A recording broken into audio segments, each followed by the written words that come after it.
Shalom saudaraku yang dikasihi oleh Tuhan, salam sejahtera buat kita semua. Ya teman-teman dan saudara sekalian, kali ini kita kembali melihat satu cuplikan video kesaksian seorang murtadin, di mana dalam kesaksiannya ini ia mengungkapkan fakta-fakta yang terjadi dalam kitab suci sebelumnya. Nah saudara yang dikasihi oleh Tuhan, di sini bukan berarti kita membenci keyakinan lain, tetapi di sini kita mau mengedukasi bahwa pentingnya untuk mempelajari dan mendalami setiap kitab suci, ya. Apa yang kita imani kita perlu pelajari sungguh-sungguh, benar atau tidak, atau datangnya dari Tuhan atau tidak. Nah kalau tidak, kalau itu semua datangnya dari manusia, maka sudah dipastikan bahwa itu bukanlah kebenaran yang hakiki.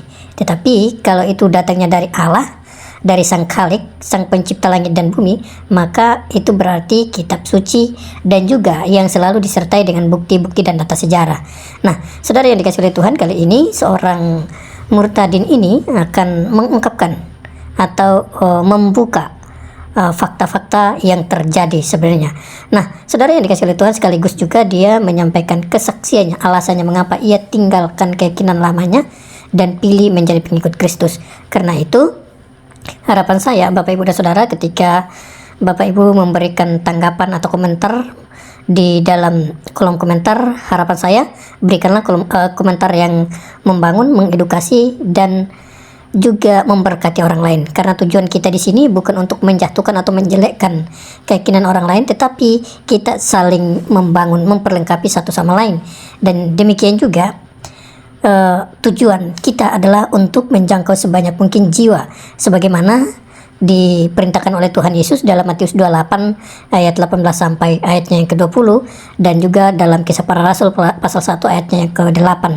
Itulah yang menjadi tujuan utama adanya channel ini, sehingga setiap hari memberikan video-video kesaksian para murtadin di dalam channel ini, supaya melalui kesaksian mereka banyak orang yang disadarkan, banyak orang yang dibukakan pengertiannya, supaya mereka sadar bahwa hanya di dalam Kristus Yesuslah ada keselamatan. Sebab di bawah kolong langit ini hanya nama Yesuslah yang berkuasa, baik di bumi maupun di surga. Karena itu Bapak Ibu, kembali saya tegaskan, berilah komentar yang membangun untuk kita semua.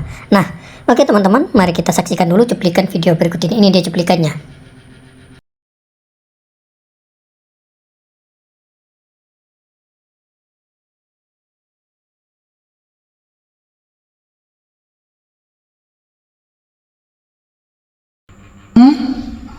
Kita lihat, selain Tuhannya Islam menyuruh menggantung, membundir. Surat An-Nisa ayat 66. Tolong teman-teman dicatat. Ya. Kalian jadi Islam itu dibikin, maaf ya, dibikin botol. Saya juga dulu gitu. Tapi saya nggak mau botol, saya cari tahu. Nah ini, dibacakan Mbak Intan. Dan sekalipun telah kami perintahkan kepada mereka, bunbunlah dirimu atau keluarlah kamu dari kampung halamanmu. Gitu.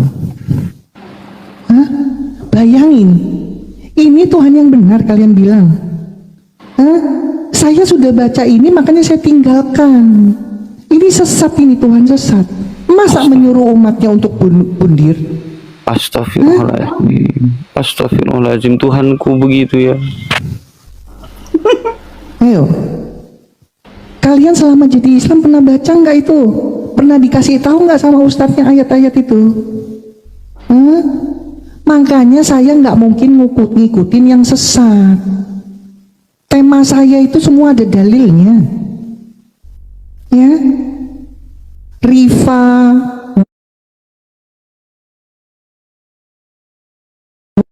kalian pinter di dalam keislaman kalian, nggak mungkin. Bagaimana kalian bisa tahu tentang Quran dan perkataan Allahmu? Gak akan dikasih tahu. Ya?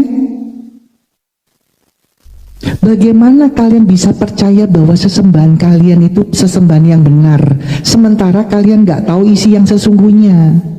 Kalau sesembahanmu sesembahan benar, kok menyarankan umatnya gandir dan bundir?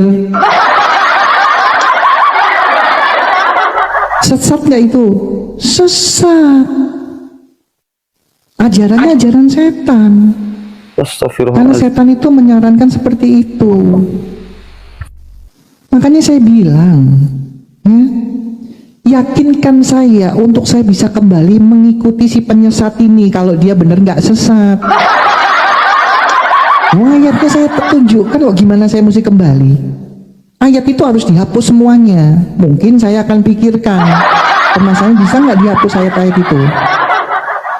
Tema saya ini buat mereka, maaf ya teman-teman Islam, pasti kaget, pasti yakin kaget, ya.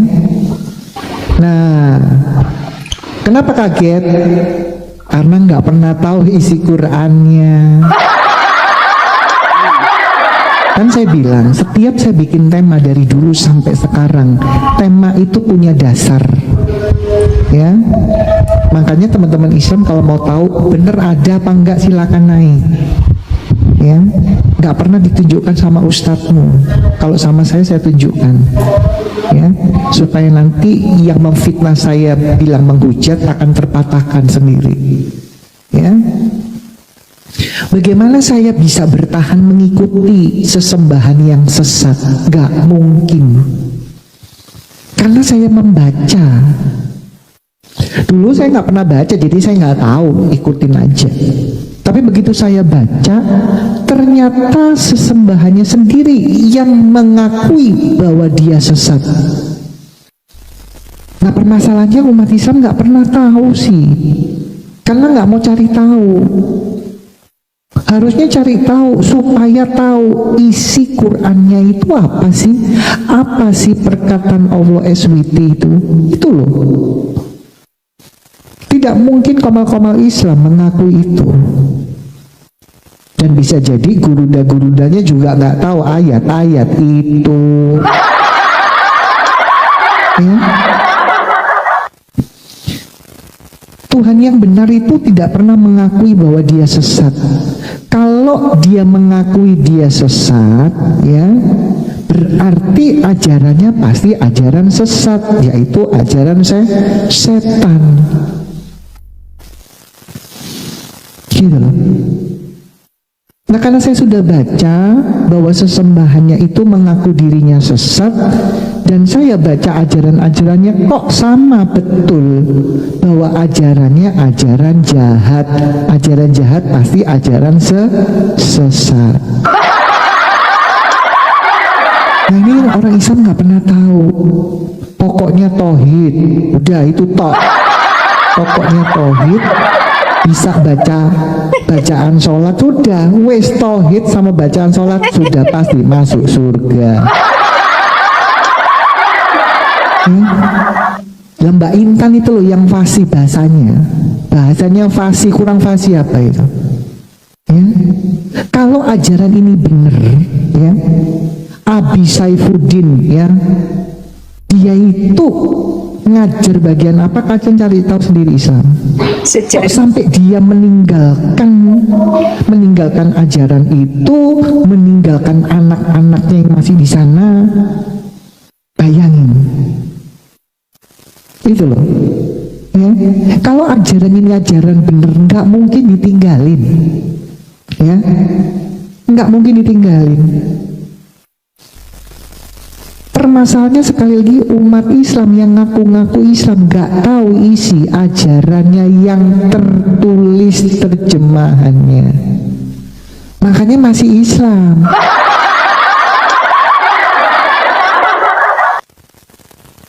Ya. Kalau sudah baca dikasih tahu, otaknya itu dimainkan, berfungsi.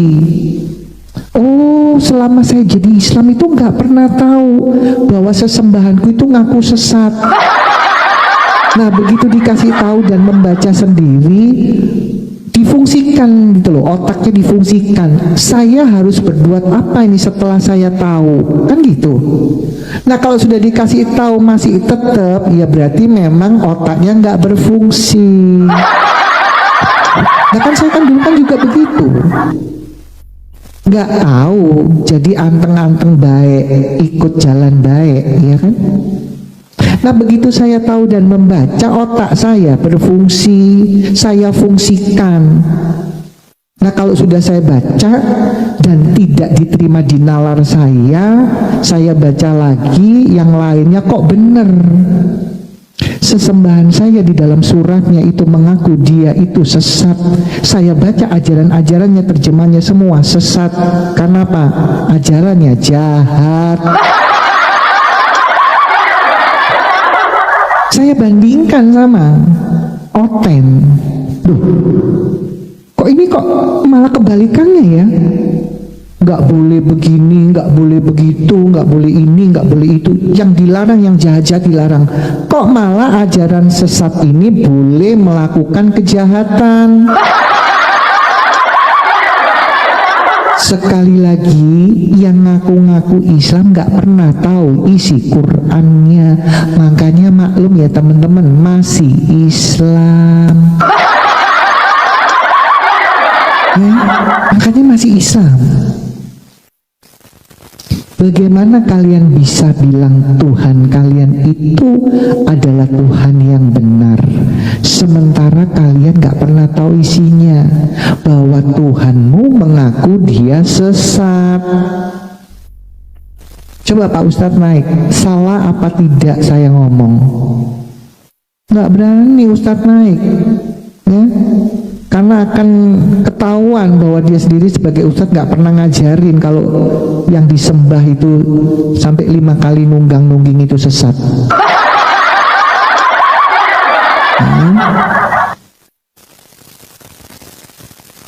Makanya saya butuh ya teman-teman Islam itu nanti begitu dikasih tahu dalilnya, cepat kamu buka sendiri, kamu baca lagi, dan kamu harus jujur. Kenapa selama jadi Islam saya tidak pernah ditunjukkan ayat-ayat ini oleh ustadz dan ustazah? Itu dalil yang saya berikan, itu kalian tunjukkan.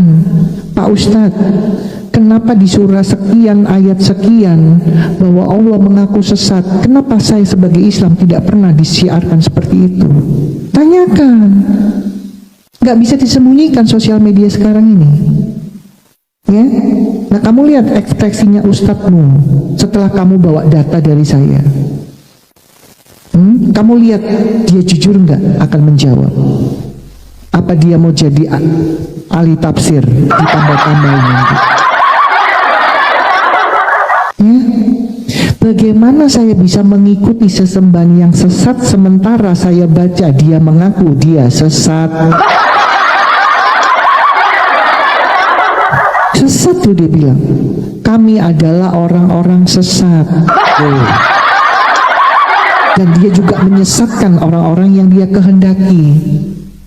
Bayangin, ya, Tuhan macam apa yang membalas kejelekan kepada umatnya? Sekali lagi, ya, dia menyesatkan umatnya. Bayangin. Kalau iblis, setan, ya emang kerjaannya jahat, wajar. Sekali lagi, iblis, setan, jin itu kalau menyesatkan itu wajar. Karena setan, jin, dan kawan-kawan gak mungkin mengajarkan kebaikan. Pasti kejahatan dan kesesatan. Tetapi umat Islam sekali lagi nggak pernah tahu bahwa beberapa ayat di dalamnya Allah sendiri bilang dia menyesatkan umatnya yang dia kehendaki. Bayangin teman-teman, Tuhan yang benar itu nggak mungkin menyesatkan. Tuhan yang benar itu justru meluruskan orang-orang yang sesat. Sepakat nggak teman-teman? Sepakat, Ya? sepakat. Sekali lagi, Tuhan yang benar itu meluruskan, memperbaiki orang-orang yang sesat. Itu Tuhan yang benar. Ya, apa aja kesesatan? Contoh, dia berbuat jahat, ya, dia pembunuh, dia pezina, ya, itu sesat. Kalau yang Tuhan yang benar itu meluruskan ke jalan yang benar dari kesesatan. Ya, contoh di dalam Alkitab, seorang pesundal, ya, waktu dia mau dihakimi oleh imam-imam besar, Tuhan Yesus bilang sama orang gerombolan imam-imam besar itu, ya, siapa yang tidak mempunyai salah atau suci, silakan melempari pesundal ini. Nggak jadi ngelempar imam-imam itu, karena imam-imam itu sendiri berdosa, ya. Setelah imam-imam itu pergi, apa kata Tuhan Yesus kepada pesundal itu? Ya, dia bilang apa Tuhan Yesus?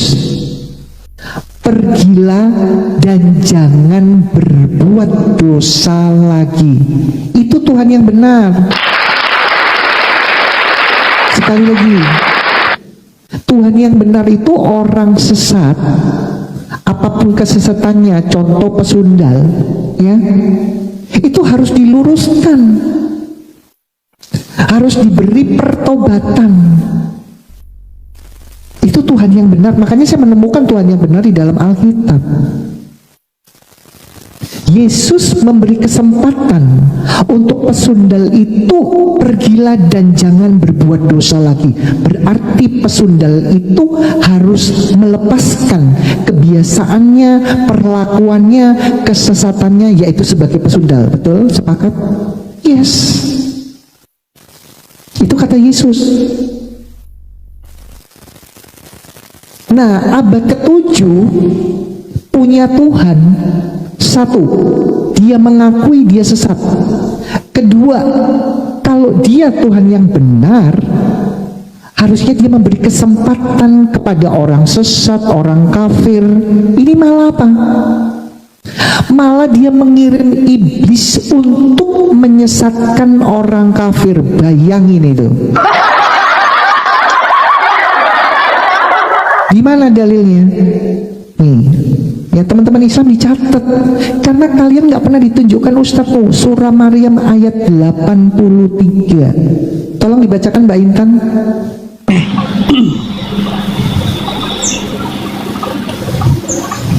Maryam 83.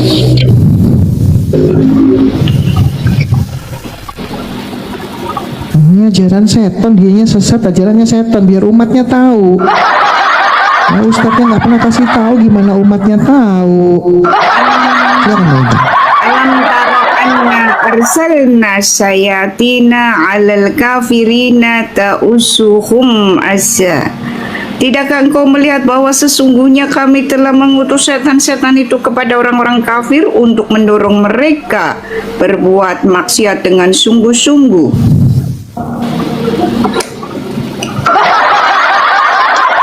Coba, kami mengirim setan-setan kepada orang kafir agar dia berbuat maksiat. Bayangin teman-teman, ini katanya Tuhan yang maha bijaksana, maha baik. Bayangin, ya, sesembahannya yang katanya Tuhan yang benar, orang yang sesat, orang yang kafir, bukannya dibalikkan menjadi benar, malah diutus setan, malah diutus menjadi sesat.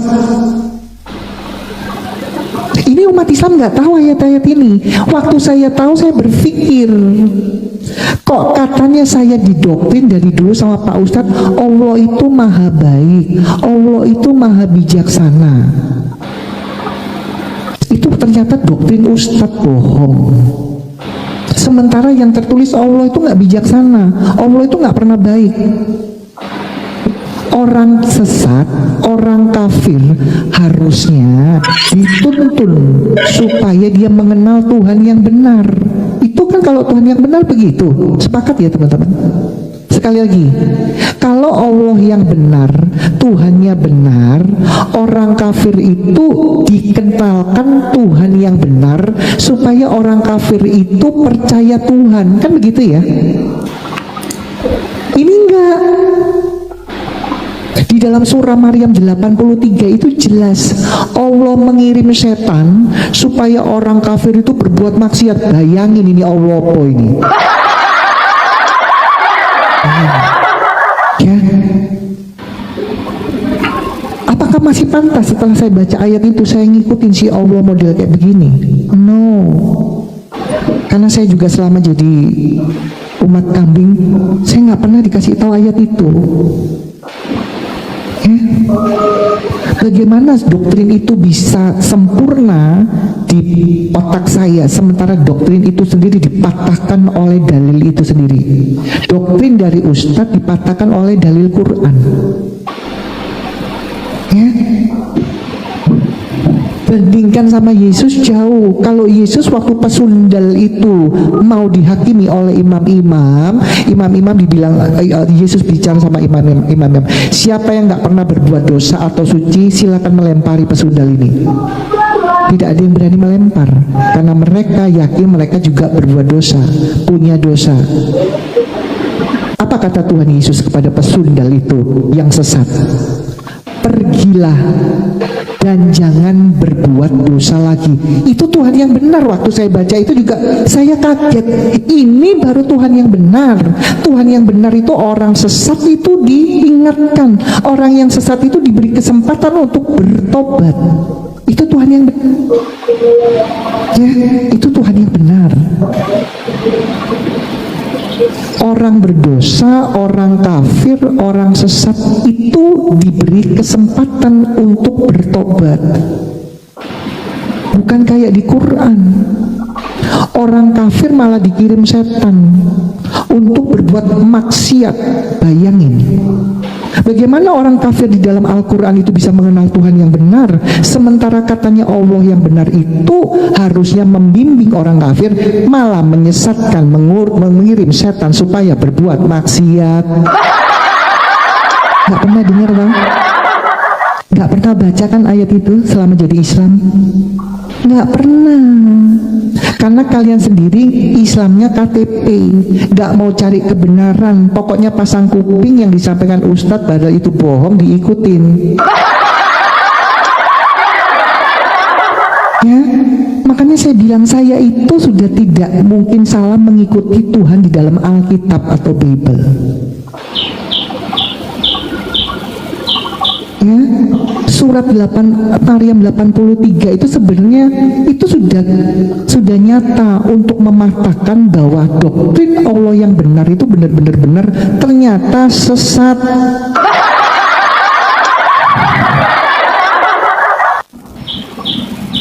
Kalau Allah itu di doktrin saya dulu bahwa Allah itu maha pengasih, maha bijaksana, maha penyayang, seharusnya dengan bijaksana ada orang yang tidak mengenal Tuhan harus dikenalkan Tuhan yang benar supaya dia bertuhan, bukan menjadi kafir lagi. Sepakat nggak teman-teman? Ya? Itu kalau Tuhan yang benar.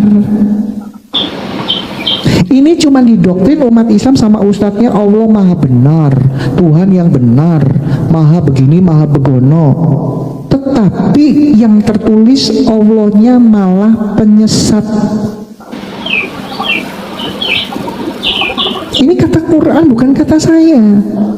Makanya teman-teman silakan naik, patahkan dalil-dalil yang saya tunjukkan. Tunjukkan bahwa Allah kalian itu bukan sesat.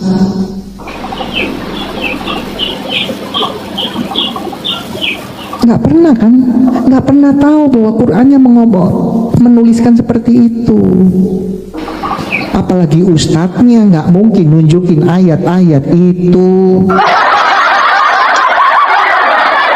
Ya, jadi ya, jadi teman-teman yang ngaku-ngaku Islam, saya nggak pernah kalian nyuruh masuk Kristen. Masuk Kristen itu nggak gampang. Ya, cari tahu ya isi di dalam imanmu itu yang tertulis dengan cara apa? Membaca sendiri terjemahannya supaya kamu tahu, asal jujur bahwa doktrin yang selama ini kalian dengarkan dari Ustadz itu betul ya, atau memang itu ya Ustadznya mengada-ada untuk menyampaikan ceramah itu.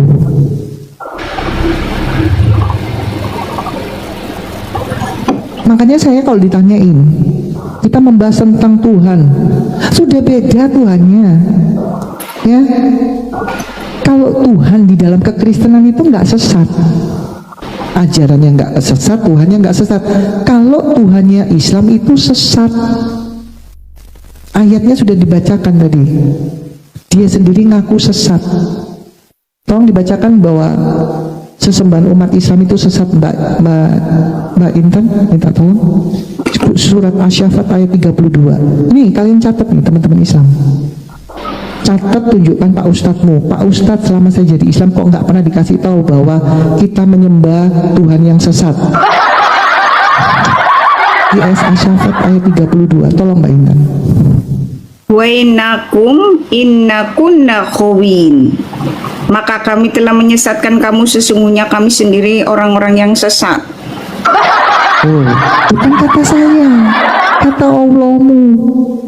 Nah setelah saya baca itu, masa otak saya nggak jalan ya jalan ya. Berarti selama ini saya nggak tahu karena saya belum baca, bahwa selama saya belum baca, saya nyembah penyesat.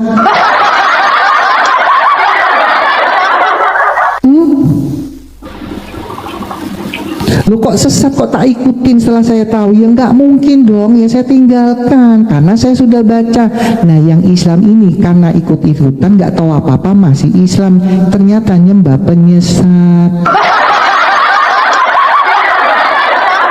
Jelas dalilnya. Hah? Nggak mungkin saya nyembah penyesat teman-teman. Nggak mungkin saya menyembah Tuhan yang menyesatkan orang-orang, umat-umatnya. Tuhan yang benar itu nggak mungkin menyesatkan. Tuhan yang benar itu memberi kesempatan orang sesat untuk kembali berbuat baik, untuk dikenalkan Tuhan yang benar. Itu kalau Tuhan yang benar, ya. Makanya kalau misalkan ada perdebatan H2H, mereka mana mau membahas tentang ajaran, nggak mau, malah bahas tentang Tuhan. Tuhannya sudah final kok. Tuhan di Kristen itu nggak sesat, tapi umat Islam menyembah penyesat, itu sudah jelas.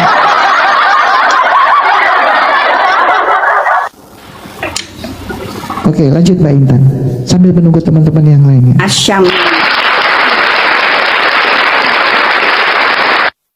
Asyam ayat 8 itu jelas.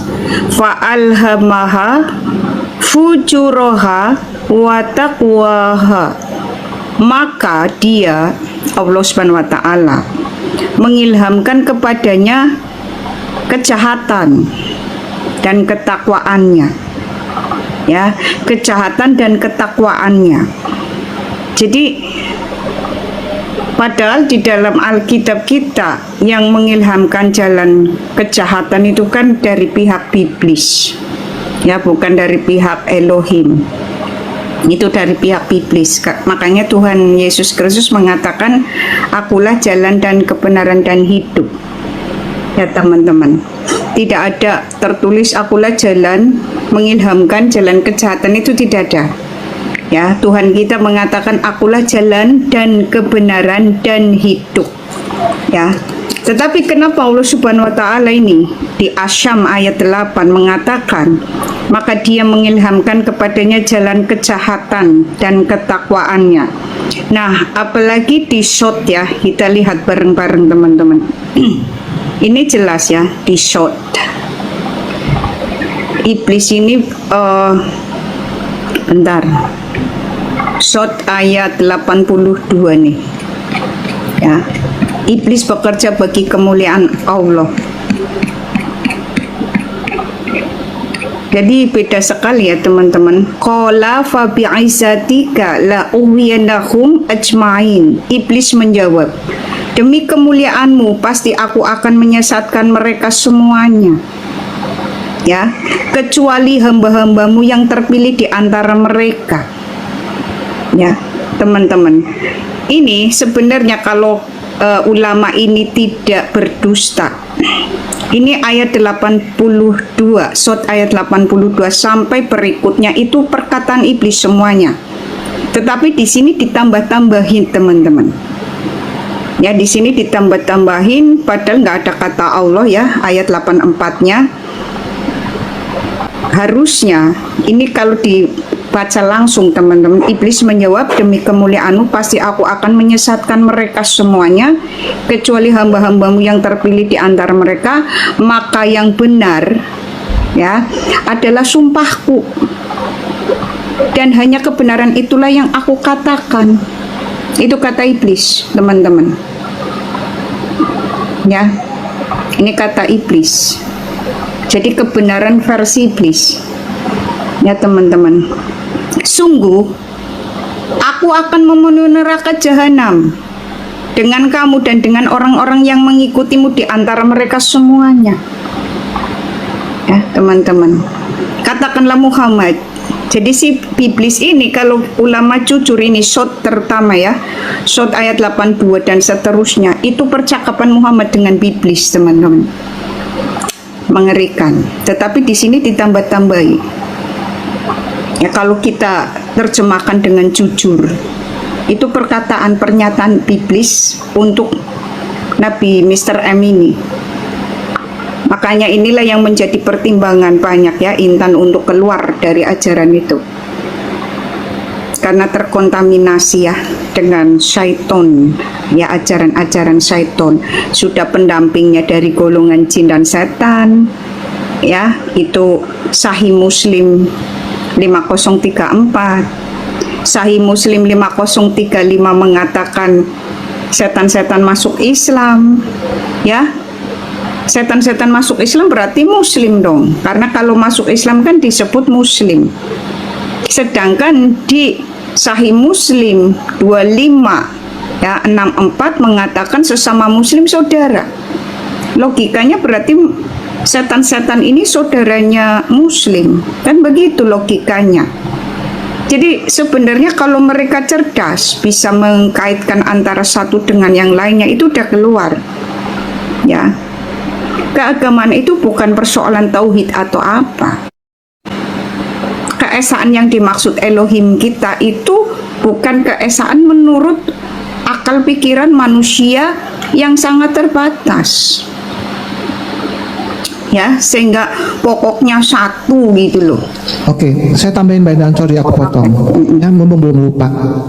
Jadi gini loh teman-teman, taruhlah tauhid itu benar. Kalian bangga dengan Tuhannya satu. Tuhannya satu, tapi kalau ngajarin kesesatan untuk apa? Ya, sekali lagi, kalau dia satu, menyembah yang satu itu penyesat dan kesesatan gimana?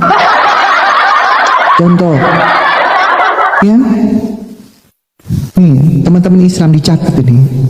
Bagaimana kalian bilang Tuhan kalian itu benar nggak sesat, sementara dia menyarankan, sekali lagi, kalau dia Tuhan yang benar, kenapa dia menyarankan umatnya untuk melakukan bundir dan gandir? Sekali lagi,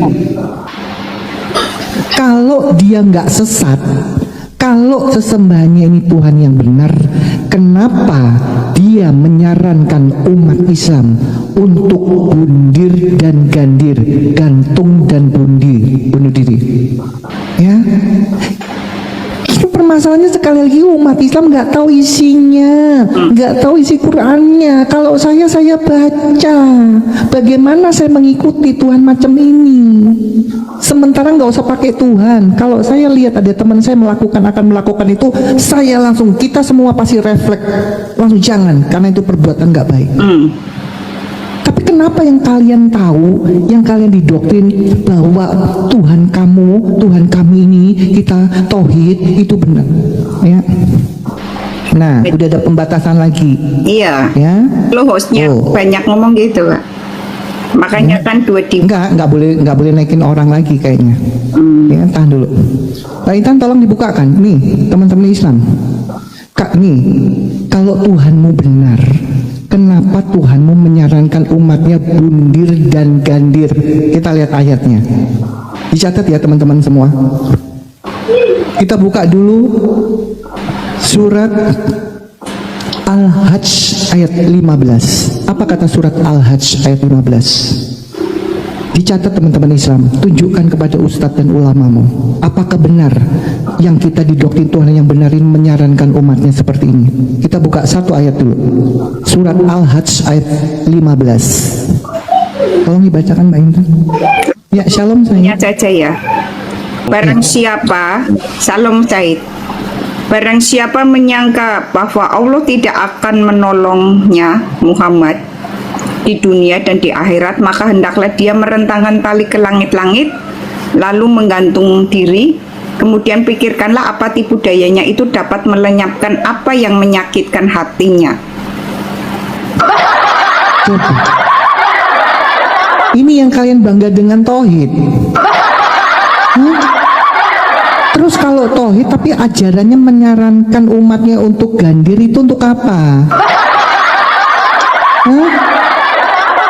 Bayangin, Tuhan yang benar, katanya yang benar, ya, tapi menyarankan umatnya untuk lepaskan tali di atas terus lilitkan ke lehermu.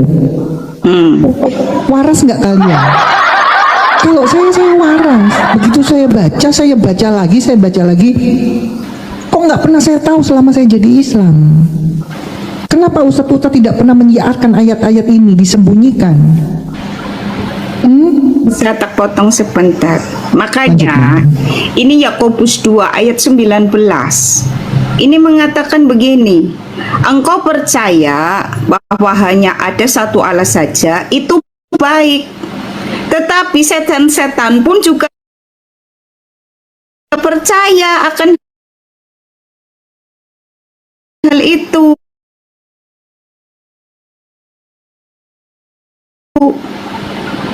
Itu masalahnya adalah buah-buahnya itu, pengajarannya.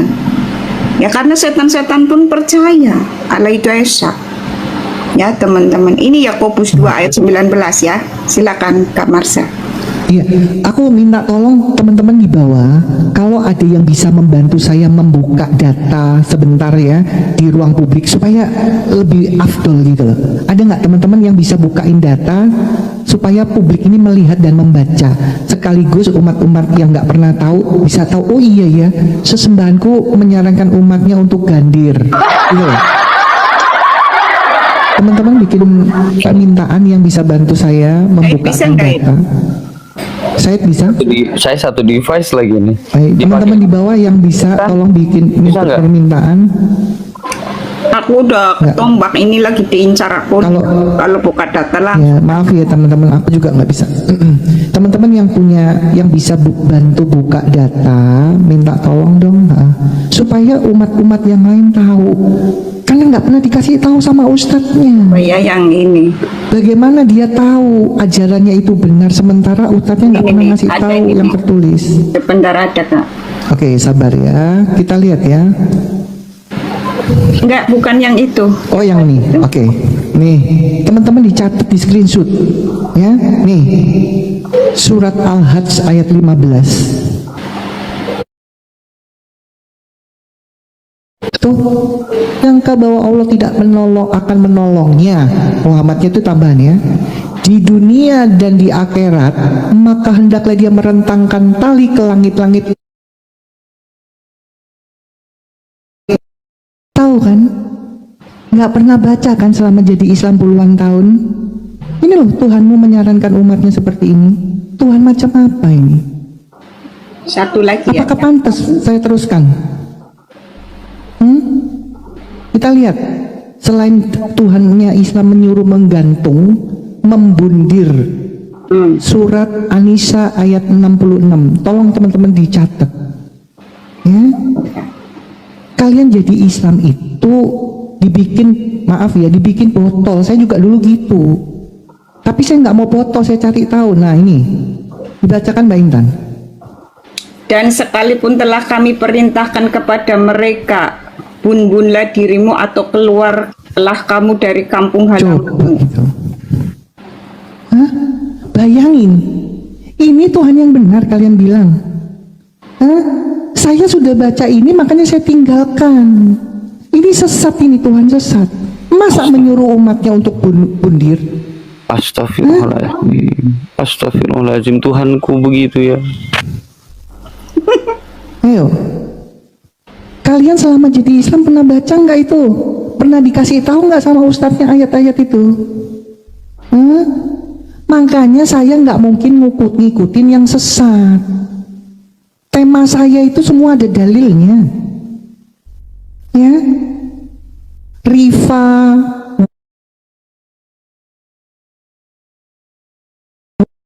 kalian pinter di dalam keislaman kalian, nggak mungkin. Bagaimana kalian bisa tahu tentang Quran dan perkataan Allahmu? Nggak akan dikasih tahu. Ya? Bagaimana kalian bisa percaya bahwa sesembahan kalian itu sesembahan yang benar, sementara kalian nggak tahu isi yang sesungguhnya? Kalau sesembahanmu sesembahan benar, kok menyarankan umatnya gandir dan bundir? Sesat nggak itu? Sesat. Ajarannya ajaran setan. Karena Astagfirullahaladzim. setan itu menyarankan seperti itu. Makanya saya bilang, yakinkan saya untuk saya bisa kembali mengikuti si penyesat ini kalau dia benar nggak sesat. Ayatnya saya tunjukkan kok gimana saya mesti kembali. Ayat itu harus dihapus semuanya. Mungkin saya akan pikirkan, permasalahan bisa nggak dihapus ayat-ayat itu? Hah? Bagaimana kalian bisa percaya bahwa yang kalian sembah sehari 5 kali sampai jitoknya atau kepalanya gosong itu Tuhan yang benar?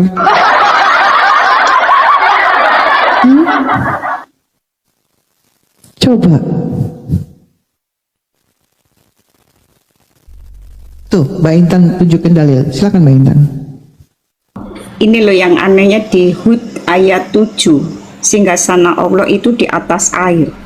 Dan dialah yang menciptakan langit dan bumi dalam 6 masa dan arsinya atau singgasananya di atas air. Kita lihat Sahih Muslim. Singgasana iblis di atas air. Ini sama-sama di situ. Ini nggak pernah tahu. Aku nih heran. Aku ngaku ngotot-ngotot Islam nggak pernah tahu Allahnya ada di mana, setannya ada di mana karena nggak pernah baca dalil. Singgasananya di atas air. Sama di atas air. Sesungguhnya iblis meletakkan singgasananya di atas air. Kan berarti gini logikanya. Allah SWT sama dengan iblis. Kan begitu logikanya. Ya nggak mungkin dia bisa satu kompleks sama iblis kalau Tuhan yang benar. Gimana sih? Pak Intan, itu kan yang paling masuk akal kan servernya sama ya. Nggak mungkin kan mereka rebut-rebutan tempat kan? Lah itu. Ya berarti kan sosok yang sama. Ya, makanya wajar kan. Ini mereka makanya gini ya. Kalau saya itu poin-poinnya saja teman-teman. Bagaimana mereka bisa tahu yang sebenarnya yang tertulis wong males baca? Bagaimana bisa tahu mereka itu benar menyembah Tuhan yang benar atau enggak? Wong memang enggak tahu apa-apa. Jawab. Jadi selama kami menjadi seorang muslim ya, kami bukan tidak bisa mengaji Kak Marsha, tetapi kami tidak pernah diajarkan akan artinya. Betul. Jangan nyindir, aku itu nggak bisa, aku yang nggak bisa ngaji. Tapi sampai sekarang bukan cuma saya, banyak di desa-desa gak iso ngaji. Ya. Coba tuh teman-teman, masih yakin yang kamu sembah 1 hari 5 kali itu Tuhan yang benar, sementara tertulis di dalam Qur'annya bahwa Tuhanmu yang katanya benar itu menyarankan umatnya melakukan tindakan yang sesat. Saya itu ngomongnya pasti pakai dalil. Saya lancar ngomong karena ada bahannya. Sudah ada bahan yang saya pelajari dulu. Yang sayangnya umat Islam ngaku-ngaku Islam nggak tahu dalilnya. Kak Marsha, saya izin sedikit ya, Kak Intan. Ya lanjut. Teman-teman ya, ini sangat logis ya. Pada saat kita jatuh cinta terhadap seseorang ya, ada seseorang mengatakan tentang orang yang kita cintai ini negatif, kita akan marah sekalipun yang dikatakan orang itu kebenaran, teman. Kenapa? Karena saking jatuh cintanya.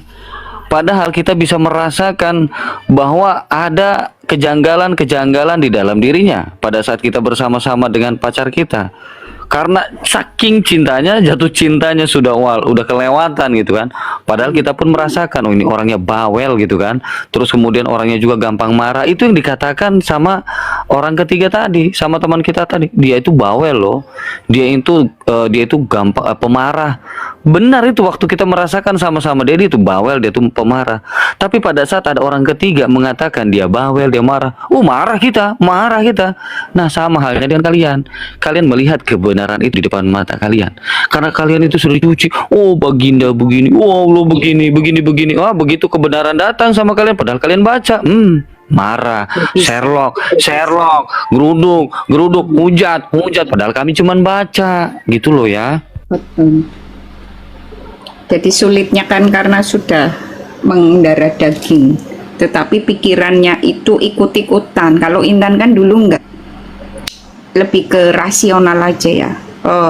Kok yang aku baca kok apabila onta-onta yang bunting ditinggalkan, kok yang aku baca kok demi kuda perang yang berlari kencang terengah-engah ya Allah gitu loh. Ini kan aneh, itu Intan SMP ya teman-teman, udah merasa aneh. Makanya setelah Intan baca arti-artinya itu nambah aneh, nambah ingin keluar mencari apa yang sebenarnya itu bagaimana gitu loh. Itu udah SMP, udah mencari pikirannya udah dibilangnya liberal gitu ya, tuduhan mereka, tuduhan keluarga. Karena kalau Intan gini, mengakui bahwa memang Tuhan semesta alam itu ada teman-teman. Karena tanpa adanya dia, manusia tidak memiliki kesadaran ya. Tanpa adanya dia, manusia itu nggak sadar, nggak memiliki kesadaran. Nah, tetapi untuk ajaran-ajarannya ini kalau nggak masuk akal ini kan aneh sekali ya teman-teman. Musuh yang diperintahkan itu kok misalkan ya dalam sholat itu habis Al-Fatihah baca at-takwir, nanti kok yang dibaca ternyata apabila onta-onta yang bunting ditinggalkan dan apabila binatang-binatang liar dikumpulkan. Itu dalam doa, itu dalam doa, seperti itu doanya Ya Tuhan. Terus ada lagi misalnya kita baca demi kuda perang yang berlari kencang terengah-engah. Sampai Intan suatu hari menanyakan ketika membaca tabat yada abilah habi wadab ma'ahna anhu malu wa makasab, mengutuki Abu Lahab dalam sholat. Dan ketika Intan membaca setiap hari ihdinas syiratal mustaqim, tunjukkanlah kami jalan yang lurus. Lalu tak pikir lagi, zuhur Intan minta tunjukkan, misalnya zuhur 4 kali ya, Al-Fatihah dibaca 4 kali. Berarti selama zuhur itu kita bertanya, tunjukkanlah kami jalan yang lurus ya Allah. Nanti rokaat kedua minta petunjuk lagi, tunjukkanlah kami jalan. Logikanya setiap hari ketika orang bertanya tapi belum ketemu ya, berarti ini orang saking botolnya. Kalau setiap hari bertanya, Hid, tunjukkan kami jalan yang lurus, Hid. Misalnya ini, si Saidnya jawab di situ Kak Intan. Belok kanan, belok kiri, iya, lurus. Ini kan misalnya gini loh, Hid. Ini subuh nih. Aku tanya sama Syahid, Hid, mana jalan yang lurus, Hid? Syahid nunjuk itu loh. Itu ke kanan, Kak. Artinya lebih mengerti manusia ya. Nah, Tiap hari iya, tanya kan? langsung jawab. Mana jalan yang lurus, Hid? Ke sana Kak Intan. Itu subuh. Nanti zuhur tanya lagi Syahid, mana jalan yang lurus, Hid? Ke sana Kak Intan. Nanti asar tanya lagi. Tiap hari tanya. Ya, apa Allah ini nggak bosan ditanya setiap hari sama umatnya? Ya. Tunjukkanlah kami jalan yang lurus ya Allah, bukan jalannya orang-orang yang tersesat. Pakai logika saja lah. Hanya orang yang tersesat yang selalu bertanya tunjukkan, betul nggak? Kalau orang sudah ketemu tidak mungkin bertanya lagi, betul nggak? Intan, masalahnya bertanya tiap hari itu gak dijawab-jawab masa sama Allah. Kalau kita Makanya. dijawab pasti nggak akan nanya lagi karena dijawab-jawab tiap hari kita baca kan. Padahal Yesus Kristus sudah mengatakan hal itu sebelum kedatangan ajaran ini RT6. Tuhan sudah mengatakan akulah jalan dan kebenaran dan hidup. Dia jalan kebenaran dan hidup. Karena gini logika lagi nih teman-teman. Ketika Intan berpikir ini udah SMU, dia kan suci, betul nggak? Di situ pun di Maryam dikatakan dia satu-satunya yang suci. Suci itu artinya tidak akan pernah berbohong. Nah, teman-teman, Tuhan itu memberi kuasanya di dalam pikiran manusia. Ini yang Intan tahu sejak SMU ini. Tuhan itu memberikan kuasanya di dalam pikiran manusia. Karena yang maha tinggi di dalam Tuhan pun itu pikiran dia yang maha tinggi. Sehingga dari pikirannya itu memancarkan energi, dari energi itu bergerak sesuai dengan pikirannya itu, menjadikan partikel-partikel, dari partikel-partikel ini menjadikan segala sesuatu. Ini yang Intan tahu waktu SMU. Ya teman-teman. Tapi Intan belum tahu bahwa Yesus Kristus adalah kecerdasannya Elohim, itu belum tahu saat itu. Mungkin kalau saat itu tahu tak ikuti langsung. Ya. Tetapi ketika nih manusia tiap hari pikirannya dijejali, meskipun itu bahasa asing teman-teman, tetapi itu tetap mengena. Karena semesta ini taunya itulah yang diucapkan.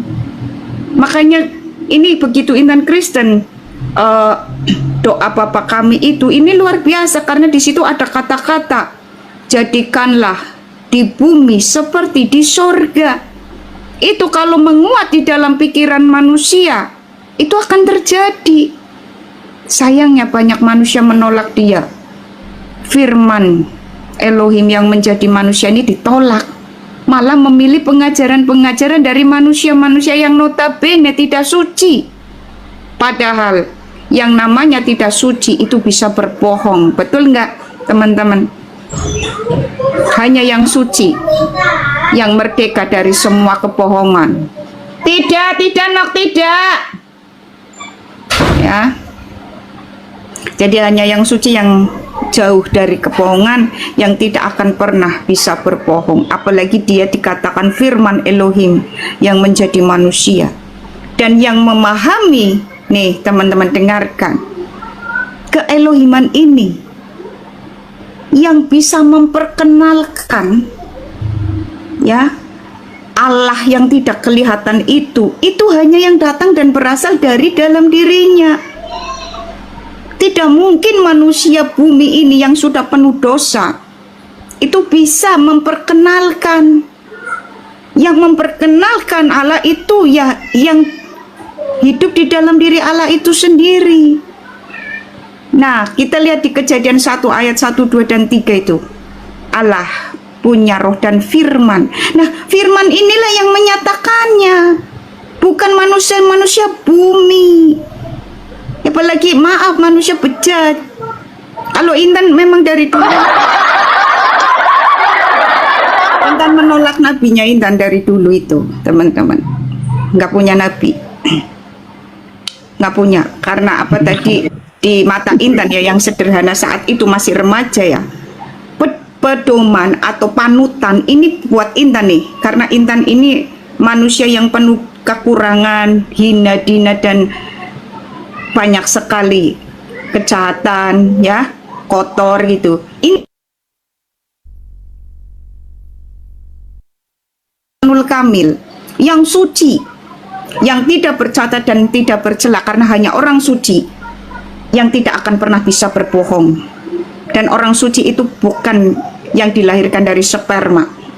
Itu Intan SMU udah berpikir begitu. Siapa itu? Satu-satunya Isa. Waktu itu kan masih berpikir di kitabnya sendiri Sayyid, ya kan? Aku juga belum mengenal kekristenan. Makanya ketika ditanya kok nabinya siapa Intan, Isa nabinya Intan bukan Muhammad. Di mata Intan udah cacat dia. setelah itu loh Kak Marsha, gara-garanya SMP itu loh, gurunya Intan, Kiai Haji Marto itu menjelaskan. Ibunya Intan kan selama ini nggak pernah menjelaskan. Padahal ibunya Intan notabene kepala departemen agamanya kan. Tidak pernah menjelaskan itu, ditutup-tutupin. Jadi Intan nggak tahu. Istrinya Nabi ini banyak nggak tahu. Taunya begitu kelas 2 SMP itu dijelaskan. Dalam hati Intan, kok bisa begitu? Ya, sedangkan ada satu-satunya manusia yang disucikan di dalam Al-Quran, Maryam 19. Ya, 91 apa 19 lupa. 91 apa 19 itu saya. Ya. Nah, di situ dikatakan yang suci cuman Isa. Nah, harusnya kan yang dijadikan panutan ini yang suci. Ya. Yang bisa membawa risalah kealahan yang suci, karena Allah itu maha suci. Jadi yang membawa risalah tentang dia itu yang suci, bukan yang kotor-kotor, bukan, nggak bisa ya. Yang bisa menyatakan sumber air nih, air yang bening, itu yang bening juga. Kalau udah kecampuran kotoran udah nggak sempurna ya teman-teman. Makanya kan ada tertulis di dalam Alkitab, hanya anak yang mengenal papa dan hanya papa yang mengenal anak. Ya. Jadi yang bisa menyatakan keberadaan papa yang tidak terlihat itu hanya anak, bukan orang lain. Apalagi yang keluar dari gua. Ya, gua itu kan tempatnya ya teman-teman. Sebenarnya Intan tuh ingin membawa ya Muslim ini berpikir agak cerdas gitu ya. Seperti ini contohnya ini. Ini kalau mereka mau belajar itu bisa Intan jelaskan semuanya. Kenapa kemudian Intan memutuskan keluar dari ajaran sesat itu ya. Jadi ini Intan lagi ini Kak Marsha lagi mau menuliskan semua dipisahkan oleh frekuensi yang berbeda. Ya, ini artinya luas teman-teman. Jadi sebenarnya gini teman-teman, Allah ini keberbagaimanaannya sebenarnya tidak ada satupun manusia itu bisa paham kecuali firman-Nya sendiri. Makanya ada dikatakan tadi, yang bisa mengenali Allah itu hanya anak, yang bisa mengenal Papa itu hanya anak, dan yang mengenal anak hanya Papa. Ya. Nah, teman-teman, kita tidak bisa mengetahui secara keseluruhan keberbagaimanaan Allah sebab dia melampaui segala sesuatu, melampaui seluruh alam semesta ini. Itu yang Intan paham dulu waktu SMU.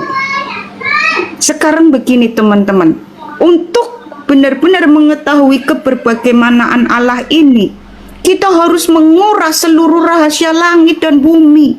Harus tahu. Sebab Allah ini melampaui segala sesuatu. Tetapi yang bisa kita kenali adalah doktrin tertulis dari masing-masing ya, doktrin itu. Doktrin awal mula-mula itu di peradaban Mesopotamia, kitab Gilgamesh. Ya, lalu kitab Veda di peradaban lembah sungai Indus, lalu kitab Tao di peradaban lembah sungai Kuning, lalu kitab Tot di Mesir dan seterusnya. Ya, Zoroaster itu Avesta. Ya teman-teman, Intan tuh selidiki semuanya kitab-kitab itu. Mereka sama ternyata teman-teman. Ya, intinya mereka memuja sebuah simbol yang justru dilarang oleh Elohim kita. Ya, teman-teman. Elohim kita menyatakan begini, teman-teman. Mungkin teman-teman jarang ya membaca ini. Makanya Intan kasih tahu ini. Inilah simbol yang dilarang dikenakan oleh kita. Tidak boleh dipuja. Apa itu, teman-teman? Hakim-Hakim 8 ayat 21 dan Yesaya 3 ayat 18. Crescent moon teman-teman, atau Hasa Haronim, bulan sabit teman-teman. Ini Elohim kita sebenarnya sudah menyatakan hal ini. Dan teman-teman harus tahu, dari peradaban ke peradaban, selain Elohimnya bangsa Israel, selain Elohimnya Abraham, Ishak, dan Yakub, semuanya memiliki simbol bulan sabit. Logikanya teman-teman, ketika ada 100 Allah, hanya satu Allah ini yang tidak memiliki simbol bulan sabit. Yang 99 ini memiliki simbol bulan sabit. Kira-kira yang benar siapa? Ya yang tidak punya, yang satu-satunya itu yang berbeda. Ya, yaitu Allahnya Abraham, Ishak, dan Yakub. Nah, perkara teman-teman, kok habis itu nyembah Yesus Kristus? Ini persoalan lain lagi. Kenapa kemudian kita menyembah Yesus? Sebab teman-teman, jawaban paling sederhana, orang-orang perjanjian lama kalau mau selamat harus menjalankan 306 ya, hukum 613 hukum Taurat. Ini kalau mau selamat, ini orang-orang perjanjian lama ya harus menjalankan 613 hukum Taurat, baik hukum positif maupun hukum negatif. Ini sehingga orang-orang perjanjian lama itu banyak yang gak sanggup, gagal teman-teman, jatuhlah ke jurang maut. Ya, Yahudi sudah menyembah Allah yang benar, tetapi memang di perjalanan ada beberapa kali menyimpang ya, tetapi kemudian kembali lagi menyembah Elohim yang benar nih, Yahudi. Tetapi syaratnya untuk selamat ini harus menjalankan semua ketetapan yang tertulis di dalam hukum Taurat. Ada 613 teman-teman. Berat sekali teman-teman. Makanya orang-orang perjanjian lama itu teman-teman jarang yang selamat. Masuklah ke jurang maut, rohnya tidak bisa kembali kepada Elohim. Itulah kenapa kemudian Elohim mengutus firman-Nya sendiri ya, untuk mengatasi persoalan terbesar ini teman-teman, menggenapi keseluruhan hukum Taurat demi kita teman-teman.